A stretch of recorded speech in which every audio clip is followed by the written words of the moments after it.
it's a time of changes. Now is the time to move on. This is the time for solutions. Feel the motion. Be new is born. The any none of you. No one connected to you. The any none of you. Be new will do it for you. This is the time for solutions. Be new is for you.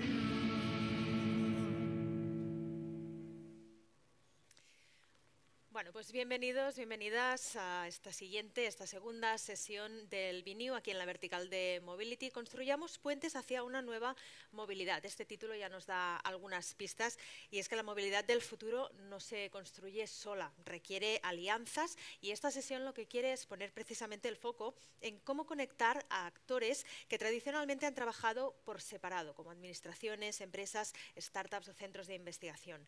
El reto es romper, es tender puentes que permitan compartir datos, recursos, proyectos. Vamos a hablar de interoperabilidad, de colaboración público-privada, de la necesidad de pensar sobre todo soluciones integradas.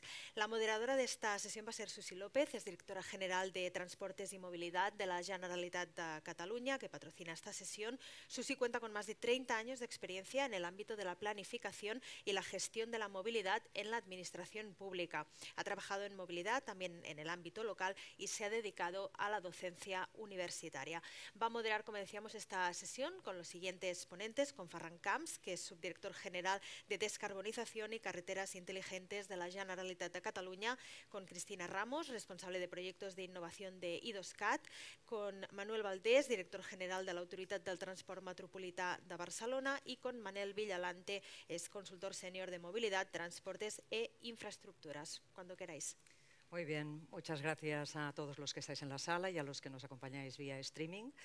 Bien, tal como se ha comentado, ¿no? Hablaremos sobre cómo acelerar el cambio a una nueva movilidad. Sabéis que estamos en emergencia climática, tenemos un reto importante de Europa que es reducir o neutralizar, diríamos, las emisiones en el año 2050 y para ello tenemos que ir haciendo unas reducciones paulatinas con diferentes hitos, ¿no? En el 2030. La Generalitat de Cataluña ha aprobado lo que serían unos presupuestos de carbono que lo que hacen ya es acotar cuál es la reducción que tenemos que obtener en el ámbito del transporte, que es un 19% en el año 2030, una reducción del 19% respecto del año 1990. Por lo tanto, tenemos un reto importantísimo y es por ello que la sesión de hoy lo que pretende es ver qué visión tienen diferentes personas que nos acompañan, qué visión tienen de futuro a 20, 30 años y también de qué manera podemos acelerar esa transformación, acelerar ese cambio desde las administraciones, desde el sector de la investigación y desde la propia empresa. Por tanto, empezaremos con Manuel Valdés, que es, ya lo han presentado, es director actualmente de la ATM y nos hablará un poquito de cuál es la visión de futuro a estos 20, 30 años, ¿no? Cómo nos moveremos y qué pasará con el coche. Bueno, gracias, Susi. La verdad es que me gustaría saber cuál será la visión de aquí 2 años. Aún no la tengo, ¿no? Sobre todo que no entremos en guerra y la movilidad tenga que ser otra cosa. Pero la realidad es que con la evolución de lo que tenemos a día de hoy y pensando en 2 o 3 décadas más adelante, creo que la movilidad de los ciudadanos será un servicio de movilidad. O sea, para mí, viendo la evolución actual, viendo la necesidad de convivir en espacios en los que compartamos todo lo que tenemos alrededor, compartir la vivienda, veníamos de la vivienda unifamiliar, ahora las compartimos en bloques de fincas de edificios, veníamos del jardín delante de casa, ahora tenemos parques y jardines pero que compartimos con las personas, venimos de un vehículo de titularidad propia y tenerlo delante de la casa. Creo que esto, si compartimos los espacios, no podremos tenerlo. O como mínimo quedará relegado a unos usos muy puntuales. La realidad es que a día de hoy los vehículos unipersonales se utilizan el 5% de su tiempo de vida, con lo cual lo más importante es poder proveer a todas las personas de aquellos servicios de movilidad con los cuales puedan hacer todos los desplazamientos que necesitan de la manera más óptima posible. Que no siempre son los mismos desplazamientos, que no siempre son las mismas modalidades, que dependen del lugar donde vivan. Esto acaba sucediendo en zonas más concentradas, pero en cambio en zonas más rurales, pues la intensidad del transporte público para abordar todos sus posibles desplazamientos no es racional en todas las versiones. Por tanto, yo creo que hay como dos puntos extremos y una gama de colores en todo el recorrido. En las zonas más densas y más compactas, como pueden ser los centros urbanos, los continuos urbanos, creo que se ha de potenciar al máximo el transporte público en las rutas que pueden conducir con diferentes combinaciones a todos los destinos desde todos los orígenes, que eso siempre pasará por alguna combinación, porque es imposible el puerta a puerta en un transporte compartido, y unas primeras y últimas millas lo más al alcance de la persona usuaria posible. A medida que te alejas, las rutas estándar ya no son tan óptimas, por tanto, se han de introducir los transportes a la demanda, se han de introducir nuevas variedades para hacer las últimas millas con modelos de negocio, porque todo esto se va a llevar conjuntamente entre la empresa pública y la privada, modelos de negocio que puedan ser sostenibles en el tiempo para que el ciudadano pueda llegar a su destino final y luego volver al transporte público para trasladarse a otros sitios. Por tanto, yo creo que es una movilidad híbrida en la cual la tenencia del vehículo no será tan esencial como la que teníamos años atrás. Ya se está observando una reducción. Actualmente ya estamos en un coeficiente de motorización de 410 vehículos por cada 1000 vehículos, va en reducción, aunque va aumentando el número de población.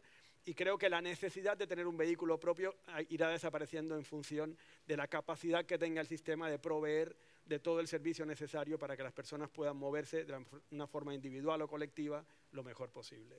Por tanto, iremos viendo cómo hay una parte, ¿no?, de estos desplazamientos que van migrando hacia el transporte público a través de este ecosistema que indicas, ¿no? Además, a un sistema que será más justo porque todo el mundo podrá acceder a él, ¿no? Daremos más posibilidades a toda la población a que pueda desplazarse en transporte público, y luego quedará una parte de la movilidad en vehículo privado, ¿no?, que imaginamos que la iremos convirtiendo a una movilidad eléctrica o de bajas emisiones, ¿no? Lo más sostenible. Por tanto, damos la palabra a Ferran Camps, ¿no?, que es especialista en descarbonización de carreteras y en carreteras inteligentes, para que nos hable un poco de cómo imagina las carreteras del futuro, ¿no? ¿Qué pasará? Gracias, Susi. Yo cuando me imagino las carreteras del futuro, evidentemente tendrán que cumplir las dos S, ¿no? Sostenibles y seguras. Seguimos teniendo el reto de la seguridad.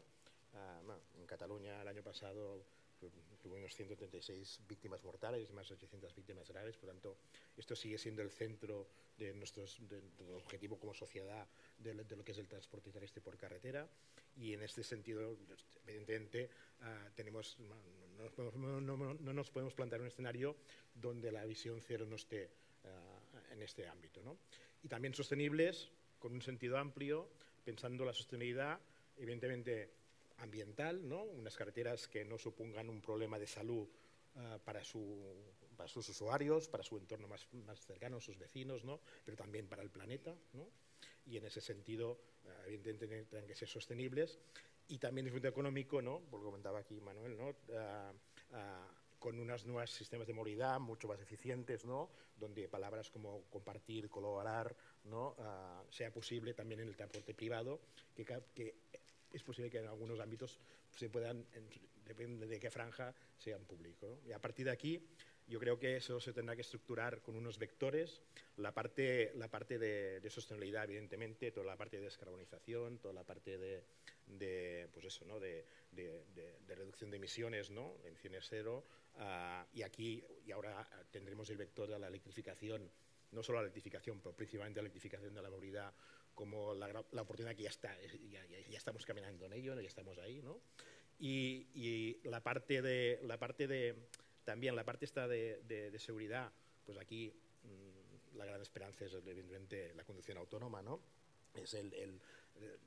Venimos de una historia de éxito, pero ahí nos hemos atascado, ¿no? Y tenemos que, solamente vamos haciendo las mejoras continuas, pero evidentemente con los volúmenes que tenemos ahora tenemos que llegar al cero, y sin una conducción autónoma esto no será posible. Por tanto, ahí también será uno de los vectores a plantear.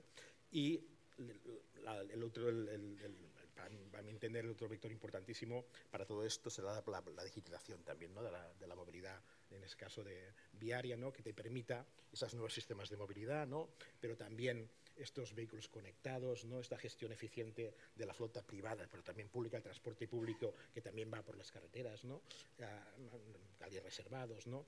Y aquí sí que es verdad que cuando te lo imaginas, la parte fácil es imaginarlo a 2050, donde esto será fácil porque todo será así, ¿no? Todo será descarbonizado, ya tendremos todo eléctrico, ya será todo autónomo, ¿no?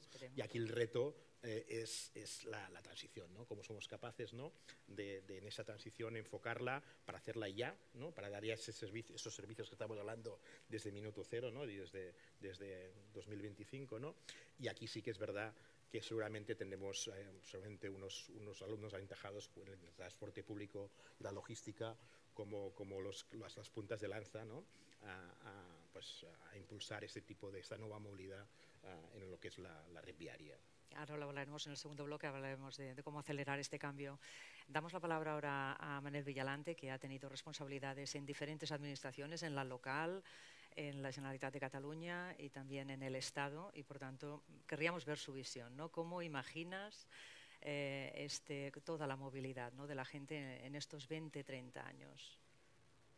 Bueno, intentaré no repetirme con mis compañeros. No, claro, si el mundo evoluciona en las 3 décadas posteriores lo que ha evolucionado en esta década, va a cambiar muchísimo, porque la demografía, somos muchas más personas que vivimos en Barcelona, en Cataluña, en España, que las que vivían. Hay un problema fuerte sobre la vivienda, saturación de las ciudades, y la tecnología aumenta, ¿no? Entonces, bueno, pues sí, es cierto que en un horizonte de 20, 30 años se olvida pues, que los coches puedan moverse. Esto siempre es mediatizado, pues sin conductor, en términos genéricos, el transporte público probablemente mucho antes. Cumpliremos los objetivos de descarbonización que España ha suscrito en Naciones Unidas y en la propia Unión Europea, y que fijan unos plazos que ya están ajustados. Por tanto, todo eso lo vamos a cumplir. Pero ayer, para intentar, como la moderadora nos avisó, no os enrolléis mucho, ¿no? Hice lo que hacen ahora los adolescentes y los no tan adolescentes, que es entrar a ChatGPT y formular esa pregunta. Y vi que decía más o menos lo que estamos diciendo todos aquí. Pues que y basaba todo en la tecnología, ¿no? Y entonces decía, esta es una hipótesis optimista, porque era coger ChatGPT, lo digo para la inteligencia artificial no es inteligente, solo ordena el conocimiento, pero no innova nada, no piensa nada. Bueno, pues lo ordenó y lo explicó mucho mejor que lo que podemos hacer nosotros aquí. Pero luego decía, hay una hipótesis pesimista, pues que hayan presiones, que hayan dificultades, que hayan la geoestrategia mundial cambie, etcétera, ¿no? Por tanto, yo creo que lo que hemos de hacer es pensar en las personas.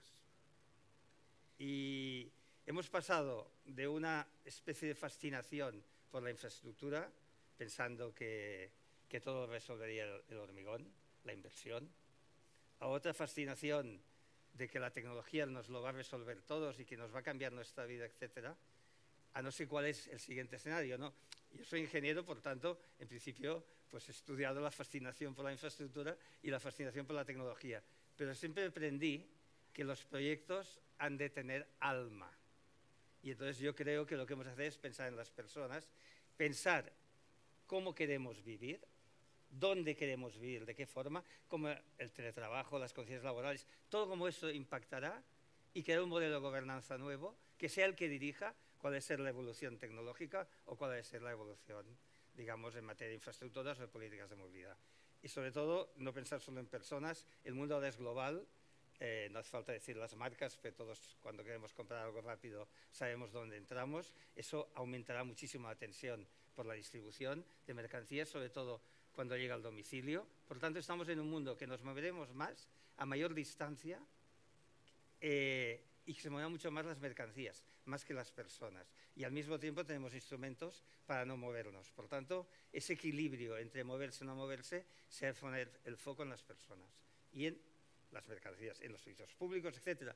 Pero no dejarse caer por una fascinación, porque normalmente pensar que la tecnología lo arreglará todo, quizá no. ¿Y quién hay detrás de la tecnología? ¿Qué impacto tiene sobre las personas? ¿Sobre el conocimiento? Por tanto, hay que pensar en un mundo mucho más global, poniendo en el centro a las personas. Muy bien. Hablamos ahora con Cristina Ramos, que Cristina Ramos es ingeniera aeroespacial y es especialista en drones. Y, por tanto, me gustaría que nos hablaras un poco de cómo imaginas el futuro en cuanto al transporte de mercancías por aire con drones. O sea, ¿tiene un lugar en el futuro? ¿Realmente nos imaginamos las ciudades haciendo un transporte de mercancías a través de drones o tiene un uso muy puntual? ¿Cómo lo imaginas tú? Muchas gracias, Susi, por la pregunta, por la invitación al panel y, bueno, coincido con muchas de las aportaciones que han hecho el resto de compañeros integrantes de este panel. A nivel de la agenda de descarbonización, el sector de la aviación en general es una parte muy importante de este objetivo y tenemos muchos retos a nivel de utilización de nuevos combustibles, de digitalización, etcétera, y partimos ahora en un nuevo segmento de movilidad y de transporte que, como comentas, es el del dron, desde vehículo con cierta autonomía, con capacidad de transportar una cierta carga de pago e incluso transportar personas. Si me preguntas a un corto plazo, en el plazo de unos 5 o 10 años, como mucho, veremos ya el transporte de mercancías con drones. Esto empezará en un entorno rural, un entorno de bajo riesgo, para consolidar justamente, testear la tecnología que sea útil y sobre todo a nivel, como comentaba el compañero, que sea aceptable para la ciudadanía. No es un reto menor el tema de la aceptación social, así como tampoco lo es la planificación urbana acorde a esta verticalidad que supone el transporte con drones. Y en esta línea también comentar que el transporte de personas es algo que también se está trabajando a día de hoy. De hecho, en diversos países ya hay aerolíneas que pueden transportar personas con drones, inicialmente tripulados, quiere decir con un piloto a bordo, pero la tendencia va a ser similar a la del resto de medios de transporte, en el que el conductor va a ir paulativamente desapareciendo del sistema. Siempre va a haber un humano en el loop, a nivel de control, a nivel de seguridad, pero es una realidad que posiblemente vayamos a ver, sin entrar en pensar en esos escenarios que, como comentaban, que sean fatalistas. Al contrario, o sea, queremos una movilidad que sea verde, que sea sostenible, que sea alineada con el servicio a la ciudadanía y que esto no entre en el pensar en un escenario distópico como Blade Runner. No, eso no es lo que queremos. Y bueno, es un sector que avanza a pasos agigantados, simplemente con un freno de mano muy importante a nivel de regulación, a nivel de seguridad, a nivel de estándares internacionales, y el que requiere mucho de la colaboración público-privada de lo que es la industria, desde el fabricante, el operador, al planificador urbanístico y a las entidades que regulan en diferentes ámbitos de transporte, movilidad, todos. Bueno. Muy bien. Difícil de predecir el futuro, si me preguntas. Lo es, seguro. Bueno, hablamos un poco ahora de cómo hacer que esta visión de futuro, ¿no?, esta idea que tenemos de una movilidad mucho más basada en la movilidad pública, una movilidad compartida, una movilidad autónoma, una movilidad sostenible, segura, ¿no? ¿Cómo hacer para que esto evolucione más deprisa? Yo creo que muchos de los que estamos aquí llevamos muchos años en el ámbito de la gestión de la movilidad y vemos cómo todo evoluciona muy despacio. Muy despacio. Estamos en emergencia climática, no podemos ir a esta velocidad, tenemos que acelerar. ¿De qué forma se os ocurre que podríamos avanzar? ¿Dónde están los problemas? ¿Por qué no hemos avanzado más deprisa? ¿Es un problema económico? ¿Es un problema de resistencias al cambio? ¿Cuál es el problema y cómo se os ocurre que podríamos avanzar más deprisa? Si quieres, Manel. Bueno, yo creo que el modelo a futuro, la manera de llegar al modelo que decidamos a futuro, tiene que ser básicamente, lo introducía el Manuel, basada en la necesidad del ciudadano. Yo creo que colocar al ciudadano en el centro, porque son sus necesidades las que tenemos que solucionar de una manera sostenible, es la clave. Y a partir de aquí, tanto públicos como privados, pero todos desde el sector público, hemos de diseñar la manera de poderle ofrecer a ese ciudadano la respuesta a sus necesidades. Y esa será la manera óptima en la que podríamos conseguir estos niveles de futuro. Por otro lado, con ayuda de la tecnología. No podremos optimizar mucho más si no contamos con la tecnología. La tecnología al servicio de la necesidad de ese ciudadano, que al final es el centro de todo esto. Y para esto necesitamos, primero, poder colaborar. Yo creo que la colaboración entre públicos y con los privados es la base para poder ofrecer con ayuda a la tecnología lo que el ciudadano necesita. Y además necesitamos poder optimizar los recursos que estamos consumiendo para poder ofrecer esa respuesta al ciudadano. Ahora mismo hay muchas tendencias de desarrollo social, está aumentando la población, está aumentando la segregación de la población de las zonas de los propios continuos urbanos, por la gentrificación, las distancias a los lugares de trabajo están aumentando, por tanto las alternativas para poder ofrecer un transporte sostenible a las personas se están diluyendo. Yo creo que eso se ha de reconducir. Se le ha de ofrecer al ciudadano una visión global de sistema para que entienda qué es lo que tiene a su alcance para poder solucionar sus problemas y ha de irse adecuando poco a poco la respuesta de todas las instituciones de una manera unitaria para poder llegar a la solución que necesitamos. Por tanto, yo creo que las claves están, sobre todo, ciudadano en el centro, colaboración entre públicos y privados, pero con la gestión y la dirección de la parte pública, darle un servicio unificado para que el ciudadano entienda todo esto y servirse de las tecnologías de la mejor manera posible para que los recursos que estamos empleando para conseguirlo sean los que realmente puedan sacar del atolladero la situación en la que estamos. Porque el cambio de modelo puede ser radical, pero podría ser radical en sentido contrario al que queremos desarrollar, porque no prohibiremos al ciudadano que adquiera los medios que puede hacer para generar su movilidad. Pero las ciudades, los espacios y las carreteras ni las vías podrán aceptar un flujo de transporte unipersonal tan grande como para poder ser sostenible en toda su globalidad. Por tanto, tenemos el doble reto de ofrecer sistemas más sostenibles para que se puedan mover, que también tienen un coste adicional muy importante, me refiero a la descarbonización de todas las flotas viarias que van por las carreteras, que son una gran aportación de dineros, y por otra parte, necesidad de dar más espacios, más oferta para que el ciudadano pueda hacer mejor sus viajes y tenga mejor calidad de servicio.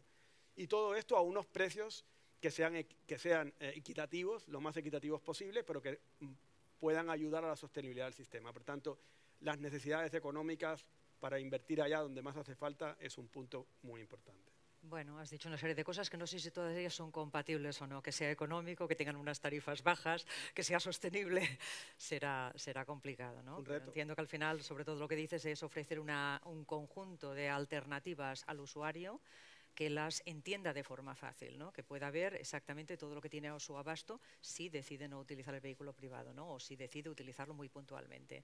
Muy bien. Ferran, ¿cómo haríamos, ¿no? para todo el tema de carretera? Para no repetirme, evidentemente, con el ciudadano al centro, yo creo que aquí también lo cuento también, Manuel. Es verdad que la tecnología tiene que ser nuestro aliado, y yo creo que aquí uno de los temas clave es saber, tú decías, ¿no? Estamos hablando de las palabras de sostenibilidad desde hace mucho tiempo, ¿no? Y avanzamos lentamente, ¿no? Bueno, yo creo que seguramente tenemos también que ser conscientes que a veces una cosa es una voluntad, pero tampoco tienes la tecnología ni solamente los recursos para hacerlo, ¿no? Y seguramente sí que ahora estamos en una situación donde algunos de estos retos ya podemos empezar a implementarlos, ¿no? Hasta ahora eran teóricos, eran más ideas, ¿no? Políticas que se querían implementar, ¿no? Pero sí que es verdad que ahora, pues eso, ¿no? Con toda la parte, pues, de desarrollo también de las energías renovables, ¿no? Cosas que hace 5 años parecían que eran económicamente inviables, ¿no? Ahora dices es que no hay otra alternativa que no sea esta, ¿no? Y en este punto a mí me gustaría un poquito poner como centro, ¿no? Yo creo que también en este caso nosotros como administración, ¿no? ¿Qué podemos hacer para esto agilizarlo, ¿no? Para poderlo, pues, ¿no? Que vaya rápido, ¿no? Que no sea tan lento como comentabas, ¿no? Yo creo que aquí hay un tema de regulación que evidentemente no solo es administración, pero que es una parte muy importante de gobernanza en estos retos, ¿no? Donde tenemos que ser capaces de colaboración público-privada para conseguir, pues, en tomarlos en condiciones, ¿no? Y aquí hay un tema, yo creo que es muy importante, que como administración tenemos que ser ejemplificantes, ¿no? En ese sentido, pues si tenemos que estar descarbonizados, no puede ser que nuestras flotas no estén ya electrificadas.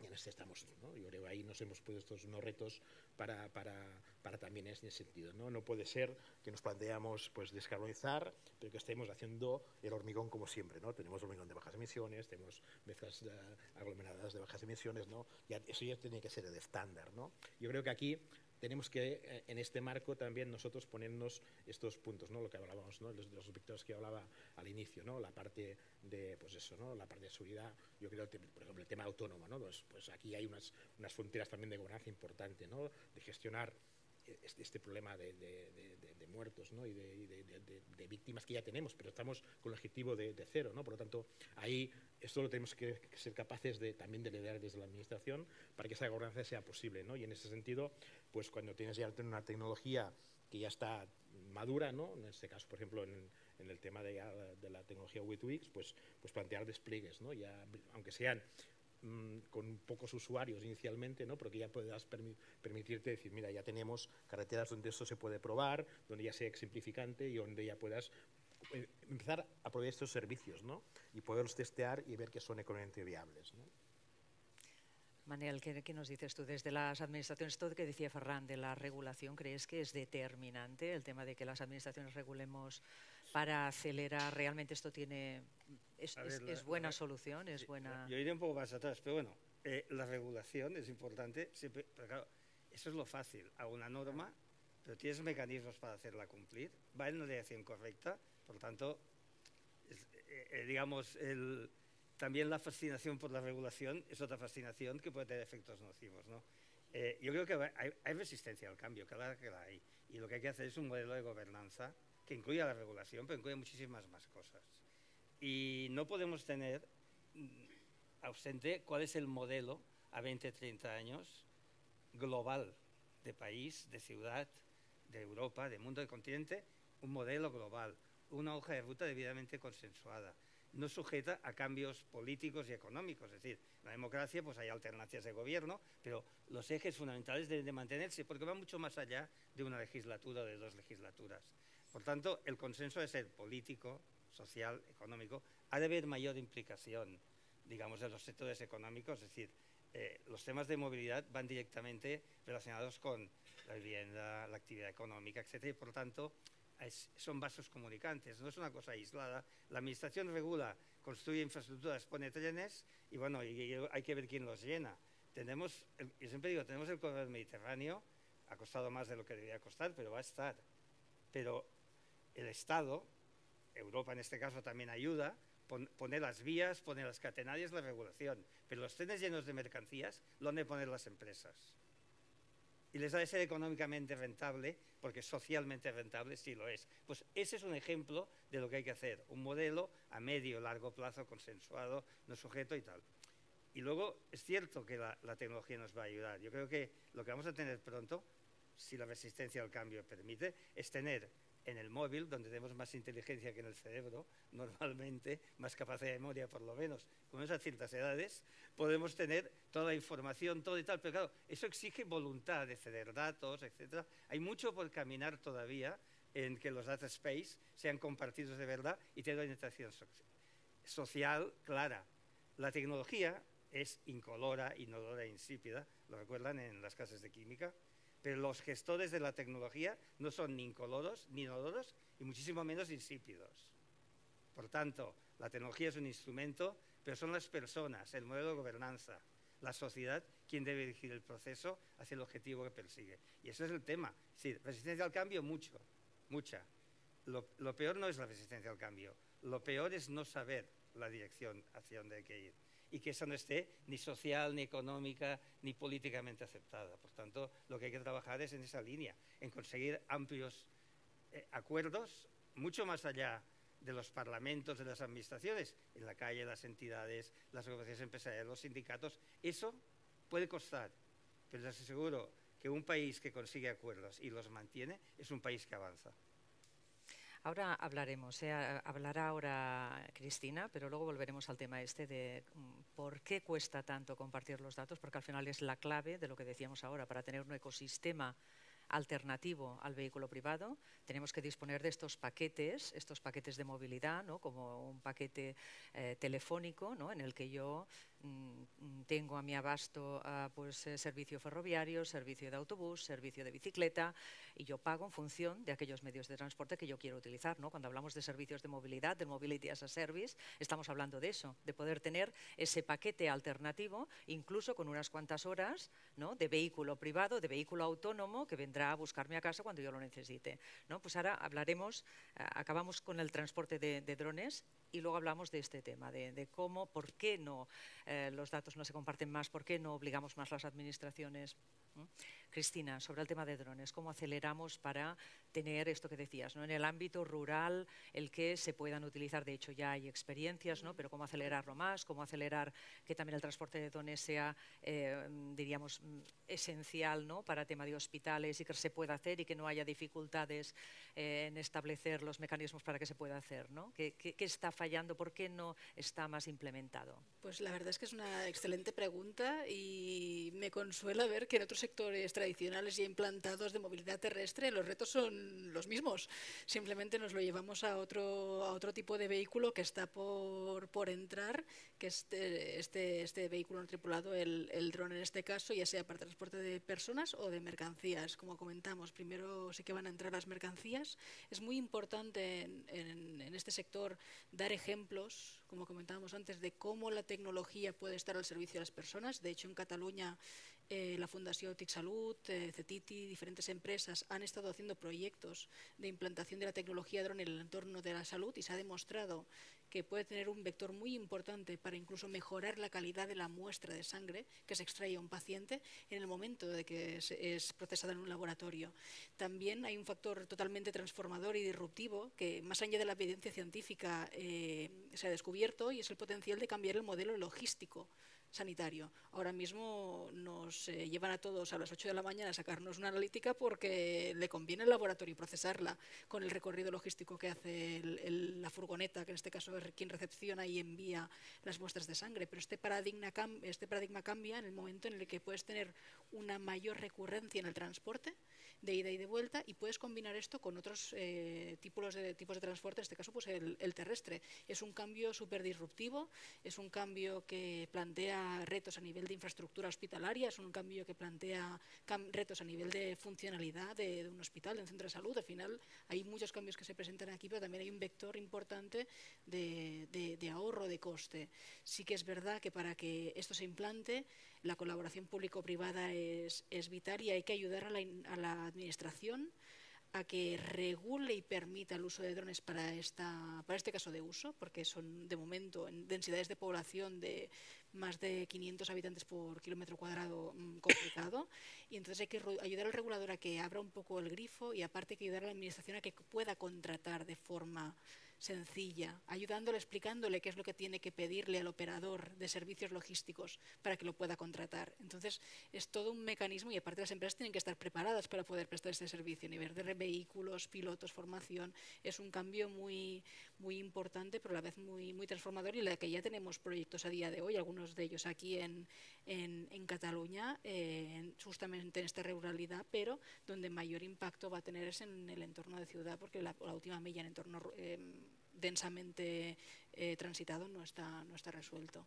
Por tanto, lo que aconseja es que la Administración vaya acompañando estos procesos, ¿no? Que sea abierta de mente en el sentido de favorecer prácticas, pruebas, temas, ¿no?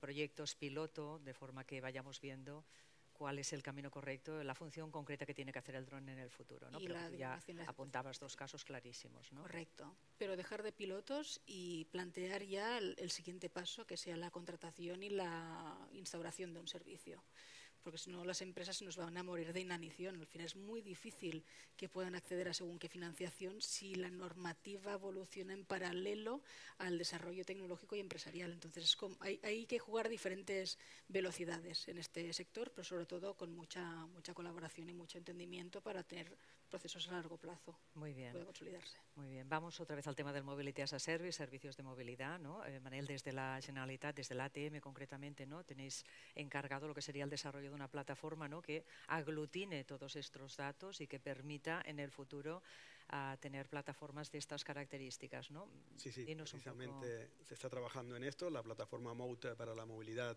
de la Generalitat, desde la ATM se está haciendo una evolución de esta plataforma, en el sentido que decía antes el Manel, con la generosidad de todas las administraciones, para que el usuario tenga concentrada, integrada toda la información del sistema de transporte. Inicialmente hemos empezado por toda la parte pública, con la vocación de que todos los transportes privados, pero que puedan ser de uso público, también formen parte de la plataforma, y que el usuario pueda tener en un mismo espacio todo lo que pueda estar a su alcance en determinado momento para hacer un tipo de desplazamiento u otro, que serán diferentes en función de todas las variables del desplazamiento. Por eso se está haciendo ahora mismo, se está haciendo con fondos europeos, estamos bastante avanzados. La idea es no solamente transporte público de largo recorrido, también las últimas millas, los servicios de transporte a la demanda que se están haciendo sobre todo en zonas más alejadas, los servicios de bicicleta que se están haciendo en las zonas urbanas. O sea, que al final sea un concentrador en base a estos espacios de datos, que eso es la modalidad de ordenar la información que también vamos a darle a las plataformas privadas para que puedan el usuario utilizar la que considere que le sea necesario.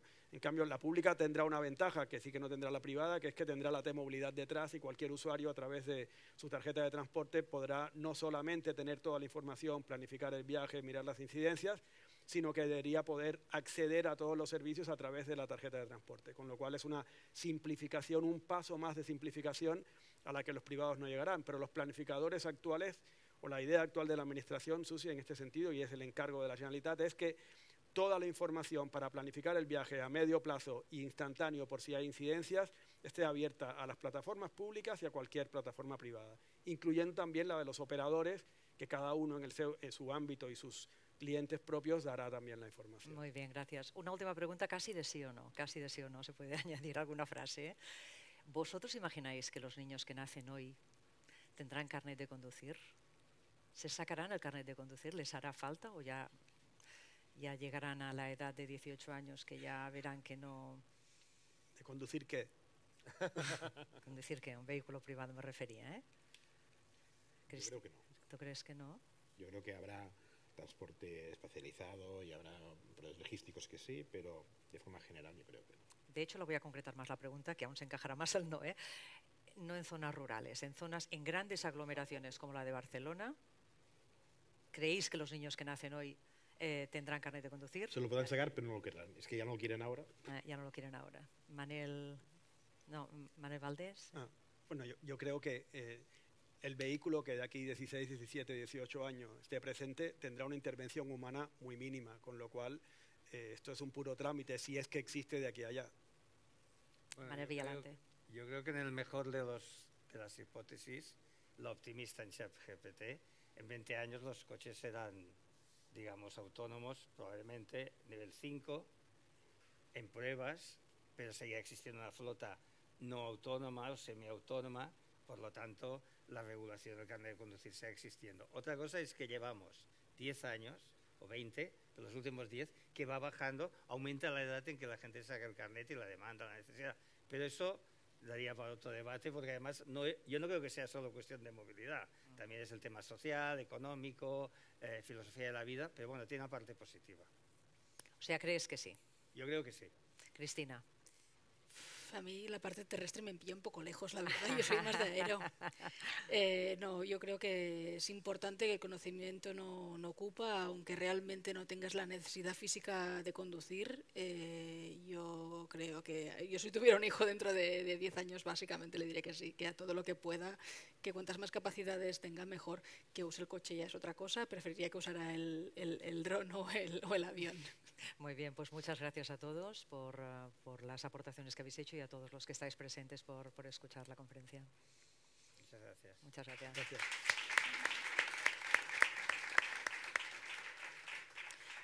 Gracias a todos por vuestras reflexiones, por vuestros ejemplos de las soluciones de innovación que estáis implementando en vuestras organizaciones. Bueno, pues está buenísima esta última pregunta, de si se van a sacar la licencia de conducir.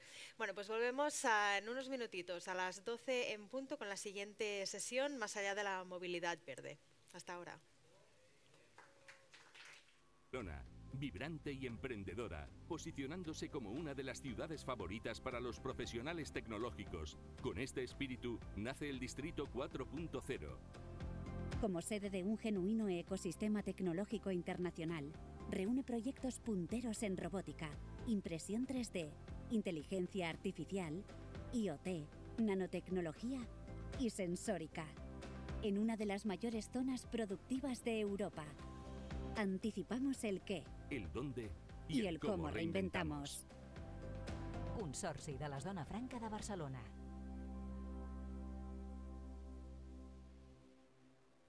Després de tant temps a l'atur, sento que torno a respirar. Hi ha un moment que et preguntes què has estat perseguint tota la vida. Vaig estar molt de temps deixant-me portar. He fet realitat el que un dia vaig somiar. He trobat el que m'agrada. Reconnectar amb la feina m'ha salvat.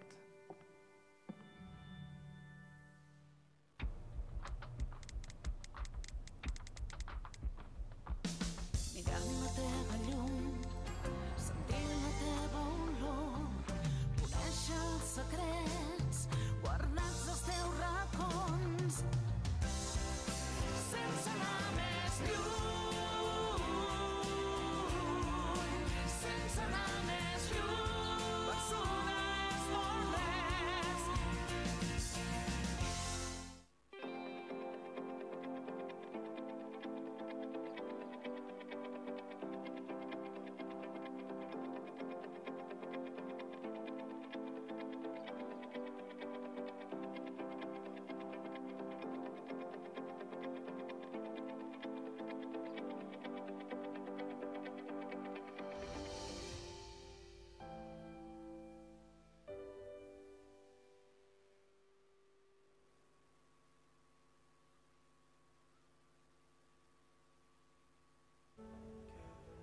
Maite, et necessito. És per la nova línia de producció. Ha sorgit una oportunitat, però no ens entra en el pressupost. Te n'envio els detalls i mirem com es pot finançar, d'acord? El millor de tenir algú a prop és que t'escolta. A CaixaBank Empreses estem a prop per acompanyar-te i portar la teva empresa on vulguis. CaixaBank, tu i jo, nosaltres. Informa't a caixabank.cat. Estamos muy bien, pero tenemos que invertir para asegurar el futuro de la compañía y de nuestra gente. Tú eres la CEO, hermanita, tú decides.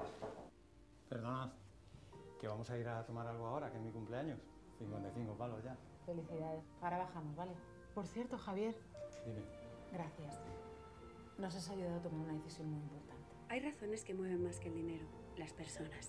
Por eso en Ibercaja reinvertimos el 100% de nuestros beneficios en la sociedad. Ibercaja, nos mueves tú. Perquè vols música, concerts, teatre. Perquè vols sentir, vibrar, riure. Perquè vols viure la cultura, La Vanguardia.